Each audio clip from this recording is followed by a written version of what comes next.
The broker has a pitch. Now you get a CPA.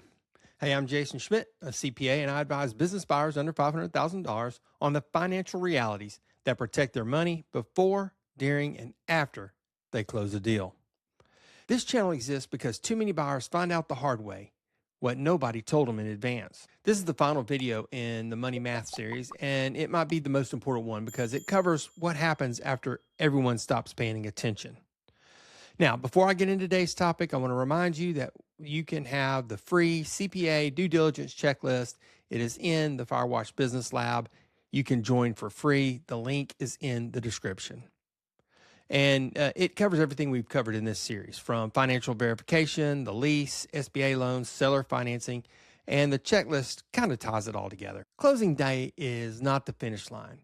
And the buyer probably feels like the hard part's over. And it's true, due diligence is completed. You've secured your financing. You have the keys in your hand. You are now the boss. But reality hits like 3 months in, and the real financial pressure really starts to grow. Buyer budgeted the down payment, the closing costs, and some working capital, but then all of a sudden gets blindsided. Today's video is about the specific hidden costs that show up in year one, right? And actually how to budget for them before they actually happen. Working capitalized and being undercapitalized when you buy a business is one of the toughest things, and it causes so many businesses to fail. You get in there and all of a sudden month 3 comes, 4 or 5, and all of a sudden you realize your working capital reserves are depleted or depleting fast, and you don't really understand why. You will, as a buyer, calculate the working capital as a lump number, like 3 to 6 months worth of operational expenses. But that model doesn't actually have a depletion rate tied to it. It's just a number. Revenue, often dips the first 60 to 90 days during a transition. Customers adjusting to new ownership, some attrition is normal, right? Meanwhile, expenses, they don't dip. Payrolls always do. Rent always do. Utilities, it's coming. Insurance will all continue at a full rate. The gap between reduced revenue and full expenses eats the revenue faster than a monthly flat average suggested. The model here should be a month to month, not an average. You should front load your reserve expectations. You need to budget month to month when you first start out. Relationships don't automatically transfer at the closing table, right? You have to rebuild them, and it costs. It costs money and time. Some customers leave when the ownership changes. This is normal. Budget for it. Don't panic. Vendors may change terms with the new owner. There's no doubt about it. A net 30 becomes COD, or you got to pay me up front, until you build up a payment history. Now, I want to tell you about what happened with a client of mine. They came on, they bought the business, they came on, and the vendor said, one of their most important vendors says, wait a minute, we're not allowing you to buy anything from us unless you pay up front. Now, my guy was thinking it was going to be net 30.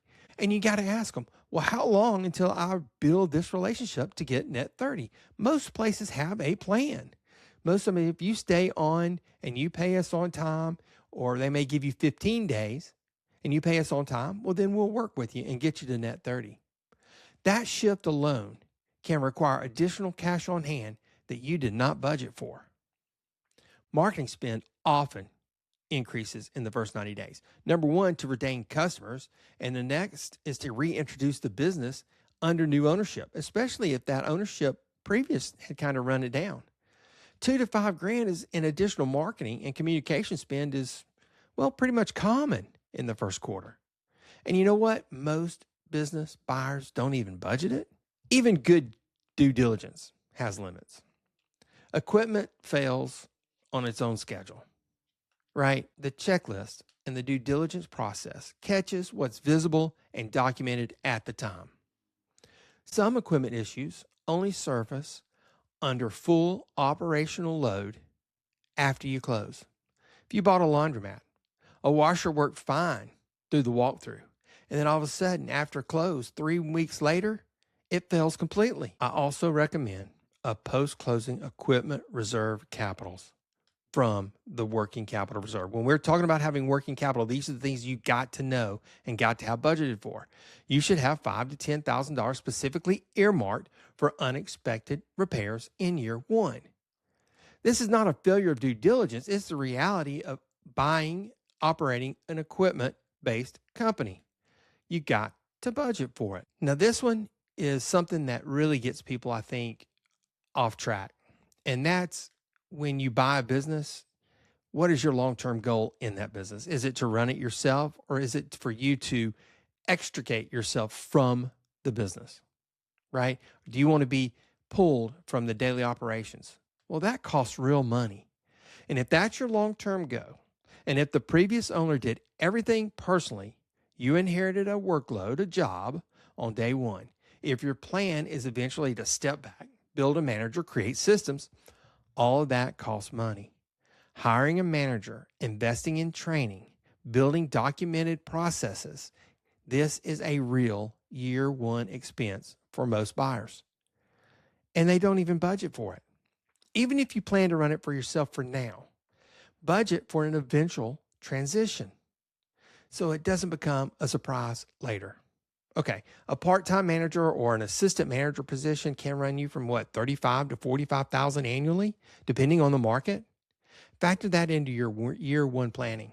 Even if you delay hiring this person, begin the plan to transition to, right? Build what you're doing. Build a list of what you're doing on the daily. Build a list for what you need to transfer to this new person, right? Begin a transition schedule. Think about when you're working your own business and you're thinking about transitioning it, think about how that transition looks, the time it's going to take you to transition. You need to understand that you're going to have to train somebody and you're going to have to set goals for that person. See how long it's going to take them realistically to learn your job. Transitioning starts on day one you walk in that place because you've got to make sure you've got your stuff together so that you can transition out and train someone else. It all costs money. Some real costs reset or change the moment the business changes hands, right?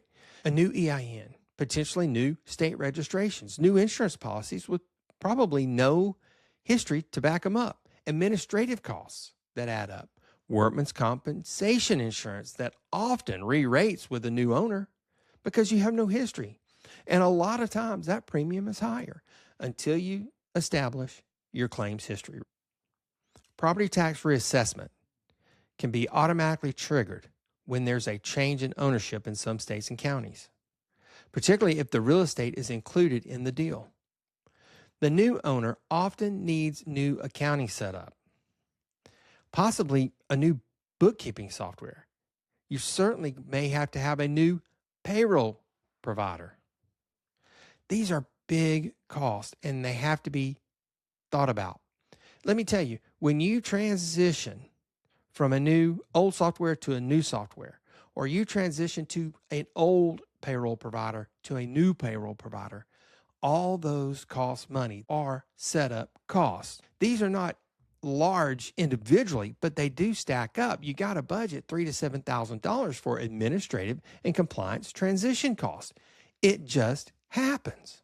Now, putting it together into an actual usable framework, take your working capital reserve that you calculated in video 7, add a specific equipment reserve line, okay? Separate. Now, and it doesn't need to be blended into the general working capital, okay? Now you're going to add in owner replacement / systems building line, okay? Even if it's modest in year one, you're going to run it for year one, but you still need to have something in there because you're going to be training somebody, I'm sure. Add administrative and compliance transition line. Model month by month for at least the first 6 months, not a flat average. You got to do it month by month. This becomes your real 1-year budget, distinct from your acquisition cost calculation, and it's just as important. If you haven't already grabbed the CPA due diligence checklist, the link is in the description below. It's inside the free Firewatch Business Lab on school.com, and it covers the financial verification side of everything we built across this series. This completes the Money Math series, right? True acquisition cost, SBA financing, seller financing, and now the hidden cost of year one.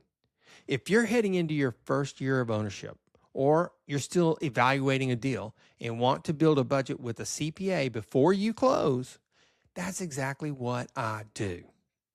You can get in touch with me through the free Firewatch Business Lab on school.com. You can even schedule a free discovery call. Now, I'm going to be back next Thursday with what's coming next for this channel, and I want you to be a part of it. Please like, hype, and subscribe. I want to make sure that these get out to people who are considering buying a business so they don't make a $50,000 mistake, and they can join us and help, and we will help them buy correctly. Listen, it's not about finding a deal. It's about avoiding a bad one.